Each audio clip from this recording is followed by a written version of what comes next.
Hey there, folks. Today I'm going to talk about my favorite 10 customs that I did in 2024, including this guy right here. So stay tuned. We'll see you in just a second. Curtis A reached out to me, said make a theme song for my show. Said alright, just give me all the details, man. And my homie says he don't know. Well, if you're gonna pay me big bucks, cause I might should have something to say. He said, you know what I bring, I'm the customizing king, nothing else matters anyway. So is he gonna have guests? I don't know. Is he gonna go live? I don't know. What time will it be? What will you see? I'm pretty much in the dark, but I can guarantee he'll be customizing action figures, getting paint all on his fingers. it's art by Akerman.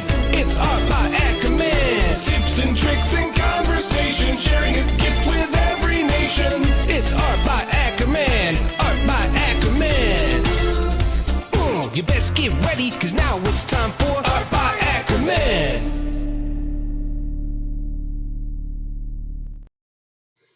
All right. So we are now in 2025, and it's time to look back for a second and take a look at the customs that I did in 2024. These aren't all of them, but these are my favorite 10. They're not necessarily in a certain order, but I'll kind of talk through them as we go along. So let me throw the slideshow on the screen. And here we go. So starting off, got the Olifant that I worked on.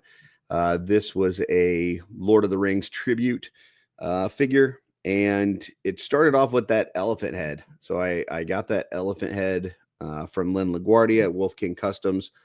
It is for a troll size figure, and I had seen a few people do just a standard troll with that elephant head, which is a really cool look. But I wanted to see if I could do something a little different with it. So I messed around with seeing if I could add some extra legs to the front where the arms go and put this thing on all fours, which did work, but it created some different opportunities. One, just the way that the troll's stomach is, it doesn't look like an elephant, like it's not wide enough, it's not deep enough or whatever. So I ended up adding a bunch of epoxy sculpt underneath the elephant in order to kind of bulk him up a little bit in the midsection. And then he had these troll toes, which looked really odd on an elephant just having toes. So I chopped all the toes off, ground them down, and made them into more like elephant feet. For the carriage there, there's a lot of stuff involved. So really on this whole thing with the two figures on top plus the elephant, the only non-Legions parts on this are the 3 head sculpts, really. Everything else is all Legions parts that have been kind of modified. So with that carriage, I've got 4 of the troll handles for the weapons underneath. That's where you see those logs there. And actually, there is a lot of twine on this too, which is not Legion's parts, of course. The fur piece is from a couple trolls. That's the fur that's underneath that carriage. The carriage itself, the floor of it is made from a bunch of spears and back adapters that were glued together, and then I weaved a bunch of twine inside of there to make it look like kind of a weaved floor pattern. Then on the sides of the carriage, you have the standards that you like, the flags that they hold up, but turned upside down and tied together. You've then got ogre weapon handles that are holding up the canopy for that piece. And then the canopy itself is a headless horseman cape from the original headless horseman. And then going into the figures on here, so you've got the driver there. The driver I took for the legs, I had carved those down from like the more spiky legs. I carved them down and added some extra epoxy sculpt and stuff to make them look, kind of like fur or muddy fur boots. Added a bunch of texture to the torso there on the driver, and then took a Goblin neck piece and turned it upside down to give it that spike look that you see on some of those drivers in that in the Lord of the Rings. Did all the line tattoo work on the arms, legs, and head myself. And then that back piece, that I was pretty happy with how that came out. So the drivers for the Olifants in Lord of the Rings have this big giant kind of thing behind them. And I wanted to create that similar look.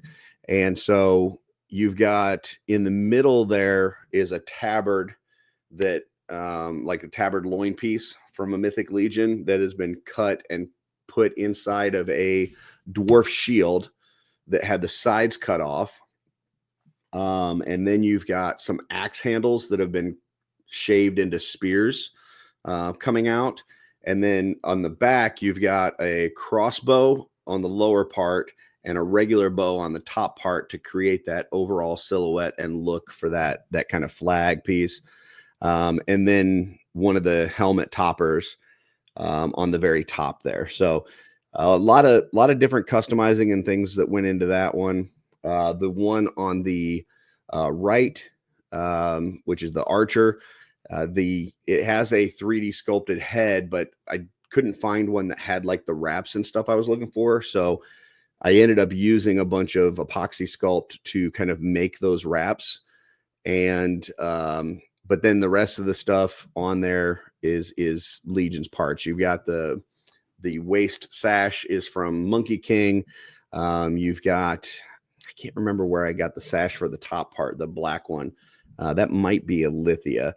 And then just, painted Legion's parts there for the rest of that. So that was a pretty big one. Lot of work. This took, several months to work on. But I'm pretty pleased with how that came out. Next, we have my Orcs in Space. This head is one that Emil Wickman had done. Absolutely loved it. It was an orc with like a cybernetic eye and all this kind of stuff, and wanted to do something really cool with it. I ended up using a Tharnog brute scale with a Canox Vol brute scale from Cosmic, kind of intertwined the parts so that I had the green orc skin, but still had some of those cybernetic parts. The saw coming off the one shoulder is a piece from a Charbot. And then the gun there, believe came from a McFarlane figure. And then the missiles that are on the side of the gun also came from a Charbot. I was doing a little research on kind of orcs and Warhammer. And I guess one of the things for those orcs is they can believe something into existence. And so like one of the things that they believe is that missiles, if they're painted yellow, they make bigger explosions. And so I did like a haphazard paint job on those missiles to make them yellow. I didn't want to look professionally painted yellow. I want them to look like, orcs had slapped some yellow paint on them just to make them explode better. So yeah, so that's kind of how this all came together. I really enjoyed this piece. It came out really nicely. Next is my Swig, my Cosmic Swig. And with this one, so there was the whole 1,000 Swigs going on for Legion's Con. A lot of people were making their own Swigs. And I went to go remove the hood from my Swig. I heated it up, went to go remove it. Wasn't really sure what I was going to do with that yet, whether I was going to repaint him or repaint the hood, but I just wanted to kind of get that off of there and see what I was working with underneath. And when I did, the strap that goes underneath his chin ripped. And I was like, I don't really want to use this piece now because it's ripped, and I could fix it, but it's going to look a certain way. And I was like, what else can I do with this? And so I wanted to play around with some stuff. And immediately that made me think of putting him in space and giving him some Tusk armor. I really love the Tusk Sentry figure. It's a really great base figure to work with. So I started messing around with that, and I took one of the science officer heads that I don't think I have one out right now.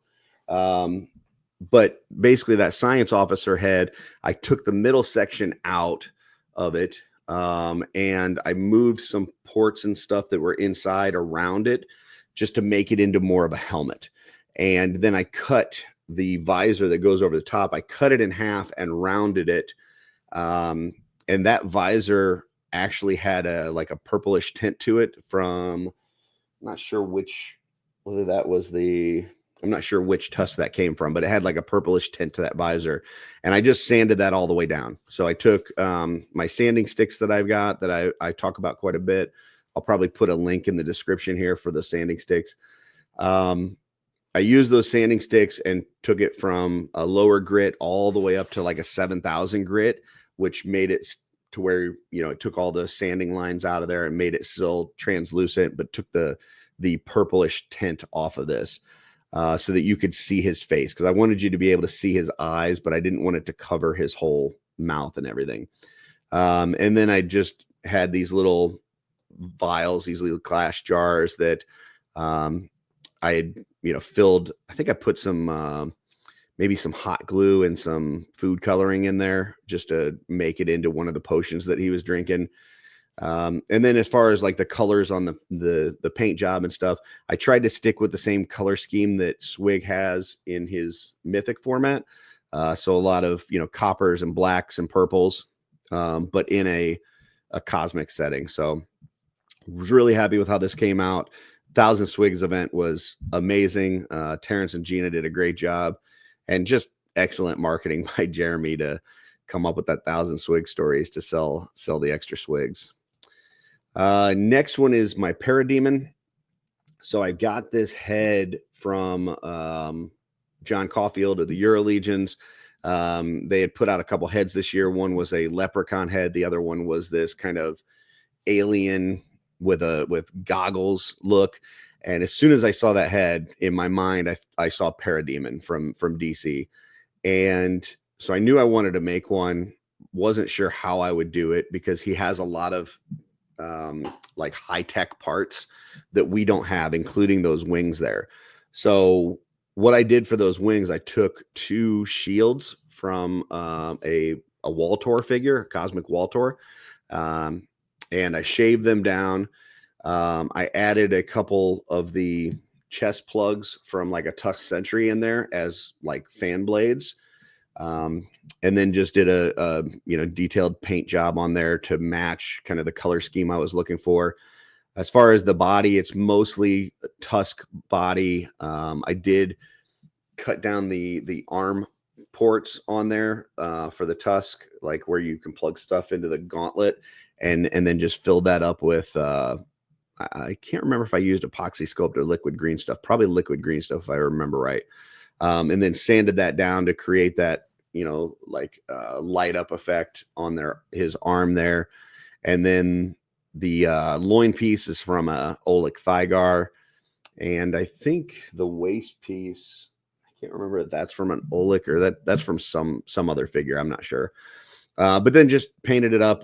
The gun, I also modified. The gun is a Sphexian gun, but I cut off all of the like spiky like bug-like parts, the antenna or whatever that are on there, carved all that down, sanded it, and then painted it up to make it look a little bit more smooth and streamlined. So a lot of modifying of parts here.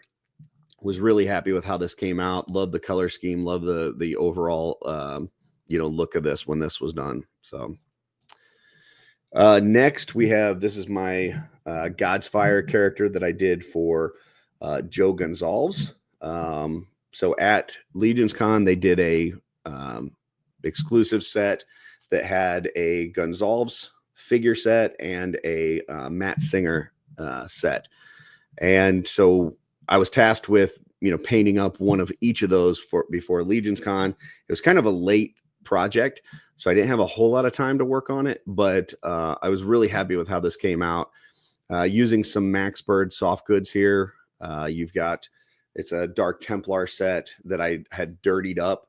So it normally looks very clean. That cross is like white, but I added a bunch of like brown and green and black paint into a wash, and then kind of a wash, but I also like did some dry brushing too on there. I just dirtied that up. I dirtied up the cross, dirtied up the cape.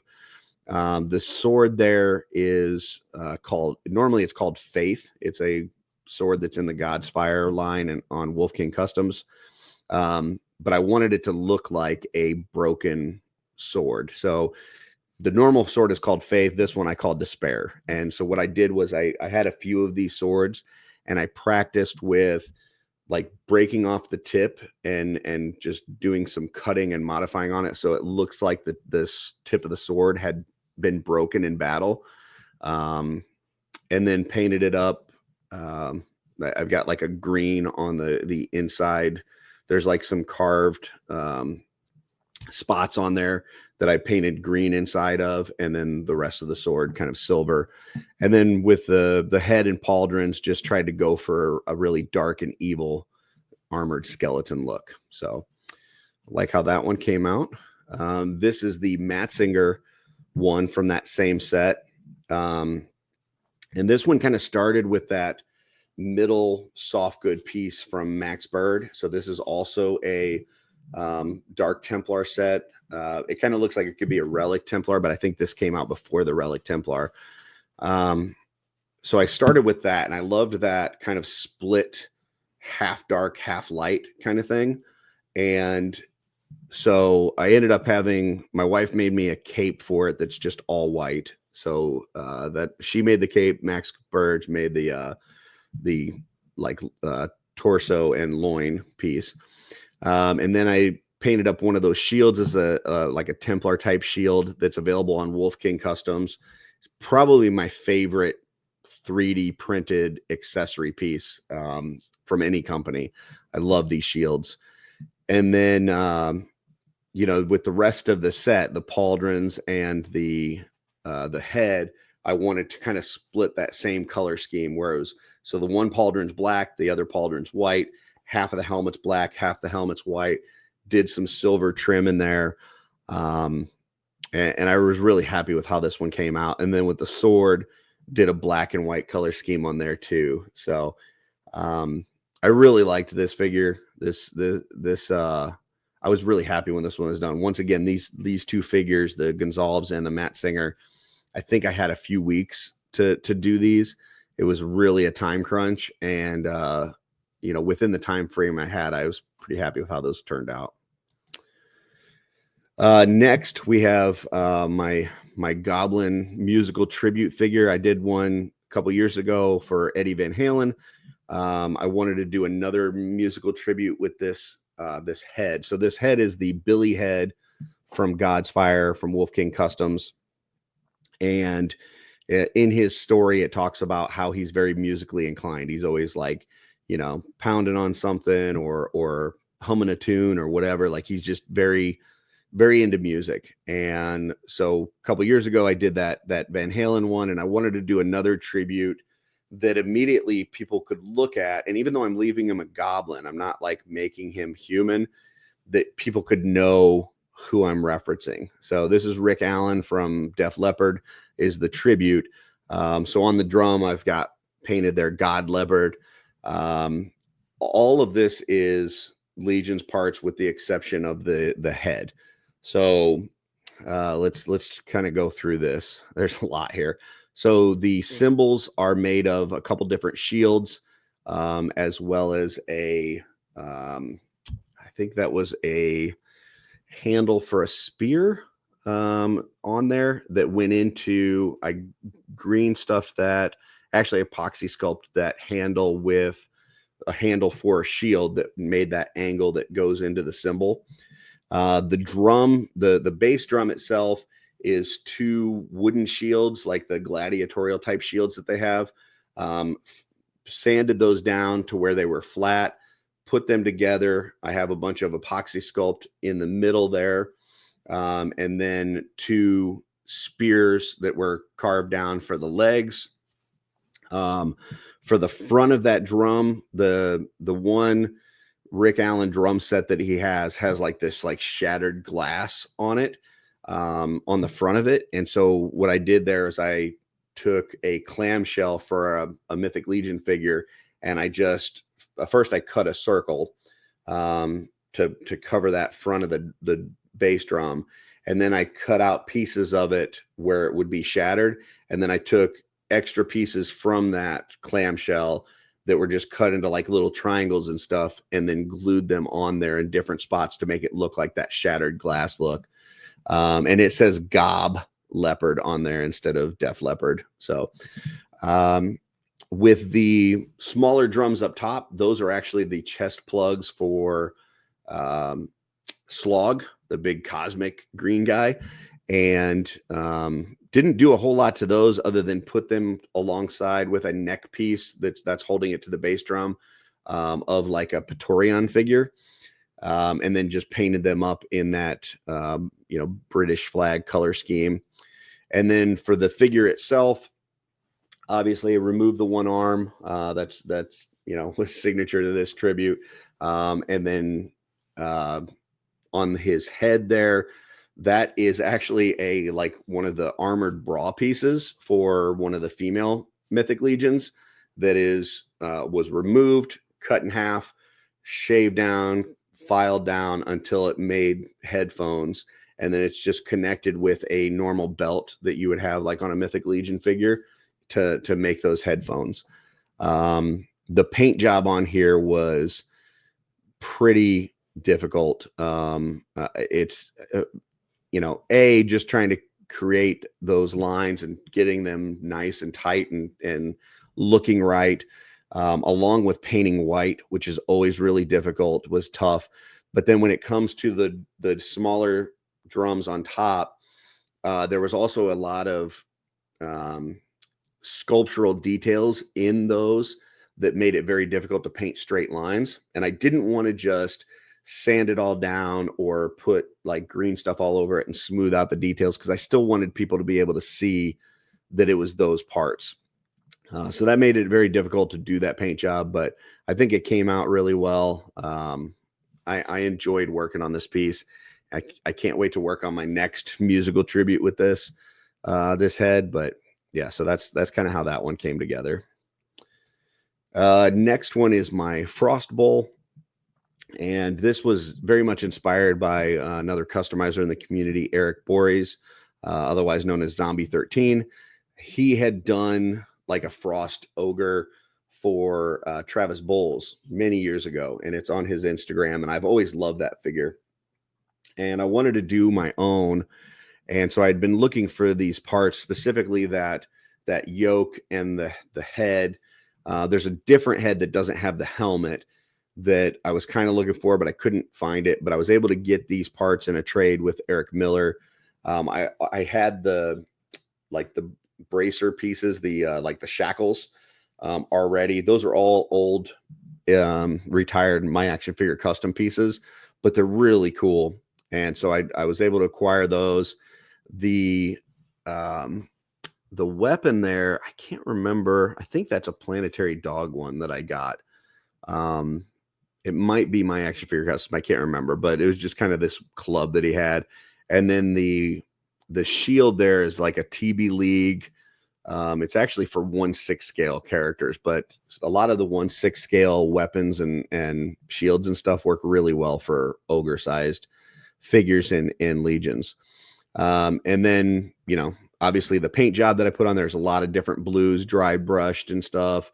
Some white on the fur at the end, and then a bunch of chains that I added just for that kind of like broke free of his chains and shackles, and wanted to make him in kind of like a gladiatorial, ogre bull. So really is happy with how that one came out.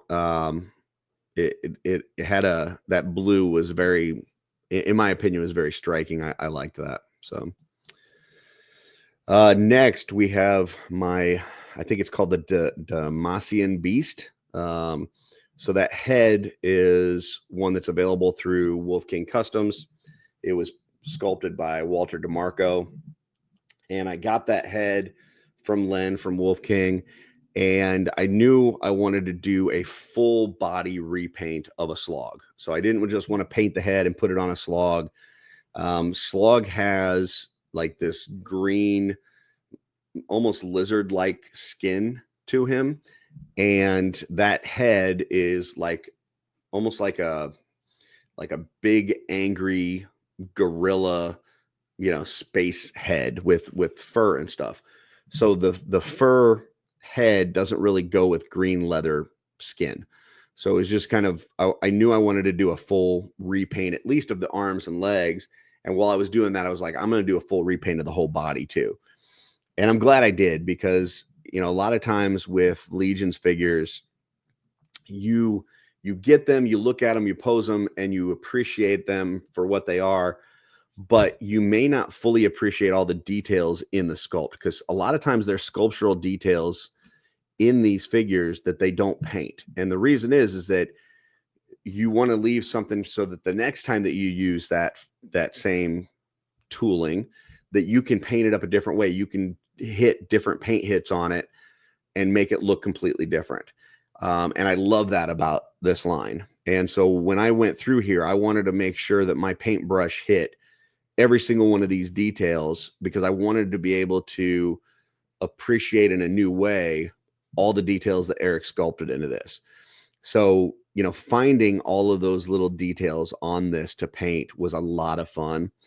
I ended up adding a couple weapons on here. So on his leg, there is a little sawed-off shotgun that I got from, I think it was the Crocker figure, the big crocodile. And then the big gun on his arm, the big cannon there, that was a piece from Stefan Detour Customs.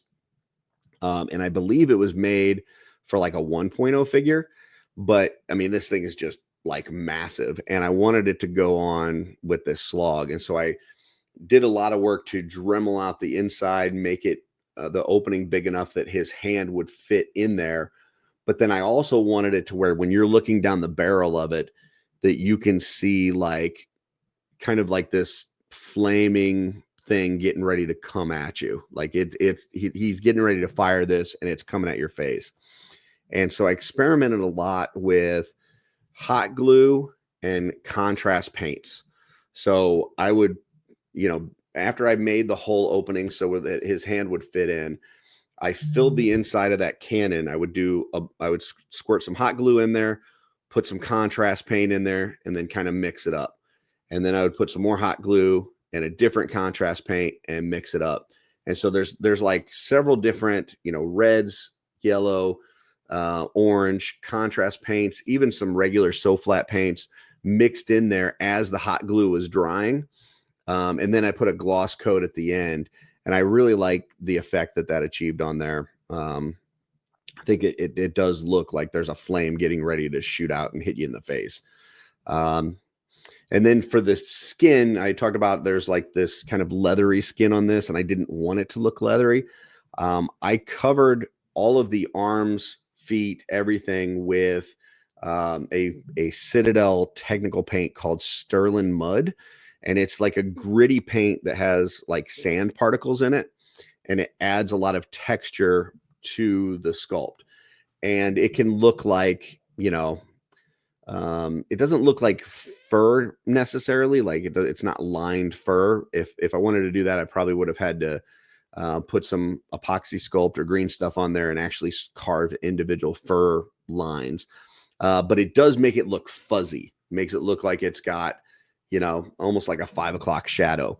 So I covered all the arms and legs in that, and then did a full repaint of those. And it was just fun with this one, getting all the details first in the head sculpt. The head sculpt that Walter DeMarco did is amazing.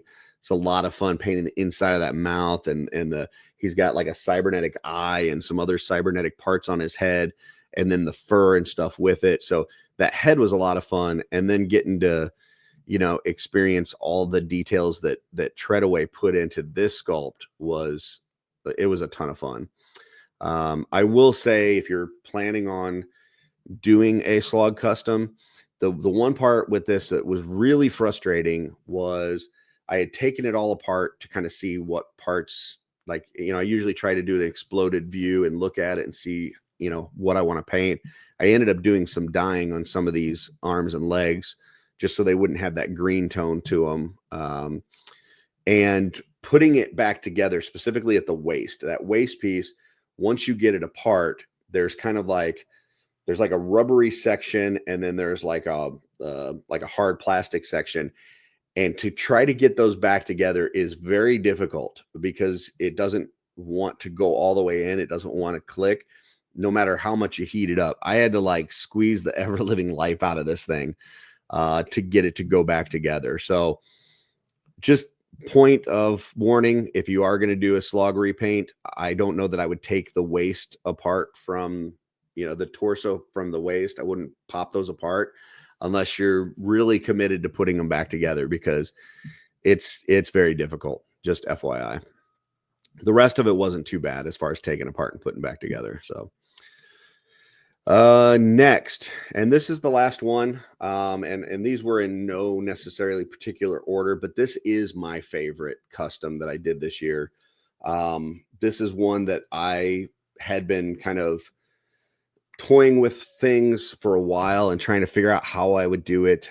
This is the head here is from Godsire. It's a Sir Jeremore head that's available on Wolf King Customs, and it's like a half man, half demon. And he's got this very interesting story where he was in a cave and he encountered a demon who offered to give him powers that he could use to help his friends and use for good. But each time that he used his powers, the demon takes over a little bit more of his body.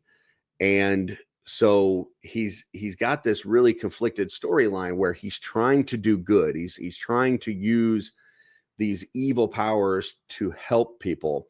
But as he uses it, he becomes more of the demon. So the demon continues to take more and more of his body each time that he has to use his power. So it's a very interesting story and a very interesting head sculpt.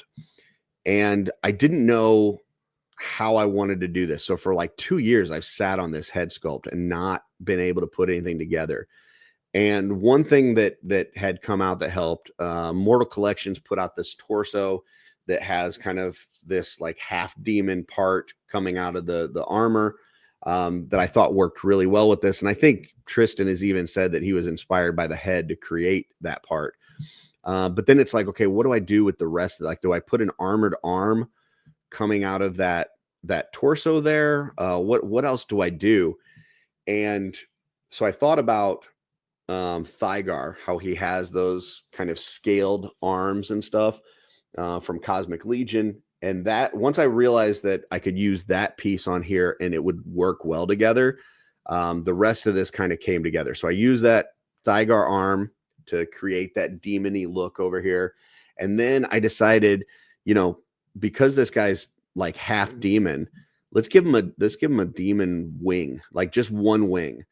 And that I think helped transform this character as well. So decided to go with, like, I'm like, okay, as far as a demon, like, do I do a blue, red, whatever? I decided to go purple. And I don't know why. I just wanted it to be a little bit different than other demons that I've seen. So I decided to go with a purplish demon on that side. You can see like in that eye, I gave it like a yellow eye with a red pupil. And then, where the teeth are and stuff, I did like this kind of bloody gums with the kind of yellowish teeth. And then as this demon is taking over his body, I wanted it to not only affect his body, but affect the armor as well. I wanted the armor to be like, it's becoming corrupted. It's becoming, it's just disintegrating the armor as he's becoming this demon. So you can see like that part of the torso where, they've got it kind of broken out and you've got the demon parts exposed.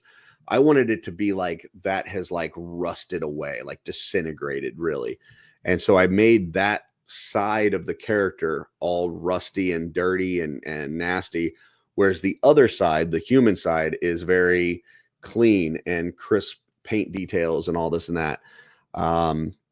So that was, that's not normally my aesthetic, the rusty, dirty stuff. I normally try to keep things very clean and crisp. But it was fun kind of working on that part of it. And then the kind of final piece that really brought this together, I think, is on the shield. Because he is trying to be a good guy, because he's in this Godsire world where it's all these, Templars and monks and stuff. I wanted him to have a kind of God's fiery shield. And in order to do that, I wanted to create an actual fire cross on his shield, like that the power that he's using from the demon is creating this fire cross that's on his shield. And so I've taken some inspiration from another artist in the community, Ange Hart, from Dang Studios. And she had done a custom where she had made some flame effects like on horns of a dwarf. And in order to do that, she had used some hot glue and just kind of made these like little flames and then painted them. And I thought that was a really cool effect. And I wanted to, see if I could do something similar to that. So that's what I did here. I just did a bunch of little things of hot glue. I used, I think, some toothpicks to raise it up in certain areas and push it down in other areas and just make it look like flames. And then I ended up painting it in red and then doing some highlight spots in orange and then some even more highlight spots in yellow just to bring out that flame look. And then I put a gloss coat on the flame itself when I was done. So I was really happy with how that turned out. So once again, this is my favorite custom of the year.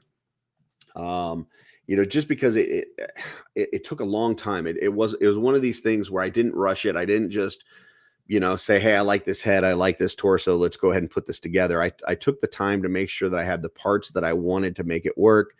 And once I did have the parts and I felt comfortable with it, this thing was just a blast to put together. And I love the overall look for it.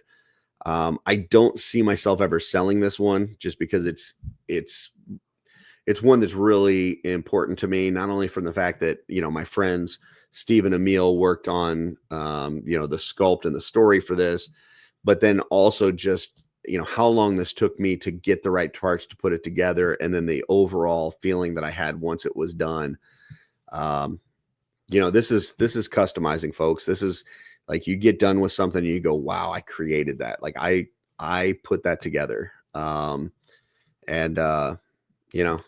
don't know what you guys think about this one, but I absolutely love this figure. It's my favorite, not only that I did last year, but it's definitely one of my favorites of all time that I've done. So, but that is it. That's my top 10 for this past year, at least I should say my favorite 10 from this past year. So yeah, that's 2024. And now here we are, we're getting it go into 2025 and we'll see what the new year brings us. Hopefully a lot of fun. Hoping you guys are enjoying the channel.